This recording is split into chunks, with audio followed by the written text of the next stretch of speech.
নবম জাতীয় pay commission সকল সংগঠনের সাথে সংলাপ শুরু করেছে। এটা ভালো উদ্যোগ এবং এটাকে আমরা স্বাগত জানাই। তবে এই সংলাপের নামে যদি কোনো তালবাহানা করা হয়, এই সংলাপের নামে যদি কালক্ষেপণ করা হয়, কর্মচারীরা কিন্তু সেটা কোনোভাবেই মেনে নেবে না।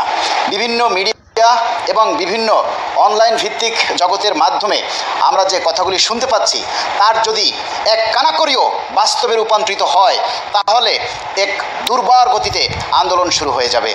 এবং 1:4 মানে 1:4, 1:4 অনুপাতে সর্বনিম্ন 12 গ্রেডে 35,000 টাকার সর্বনিম্ন স্কেলে যদি আগামী ডিসেম্বরের প্রথম সপ্তাহের মধ্যে গেজেট জারি না হয়, তাহলে সারা বাংলাদেশ সকল সরকারি কর্মচারীদেরকে নিয়ে সকল এমপিওভুক্ত শিক্ষক, প্রাথমিক শিক্ষক, মাধ্যমিক শিক্ষক, বিশ্ববিদ্যালয়, আন্তঃবিশ্ববিদ্যালয় ফেডারেশন, বিশ্ববিদ্যালয় মঞ্জুরি কমিশন এবং সকল পেশাজীবী সংগঠন, সর্বোপরি আপামর সরকারি কর্মচারীদেরকে নিয়ে আমরা রাজপথে নেমে আসব। তাই আমরা সরকারকে এবং জাতীয় পে কমিশনকে বলছি, সরকারি কর্মচারীরা এখন ক্ষুধার্ত বাঘ। তাদের পেটে খাবার নেই, তাদের ঘরে অন্ন নেই, চাল নেই, ডাল নেই, বস্ত্র নেই, থাকার মতো সুন্দর একটা বাসস্থান নেই। 10টা বছর কর্মচারীরা কিন্তু অধিকার বঞ্চিত।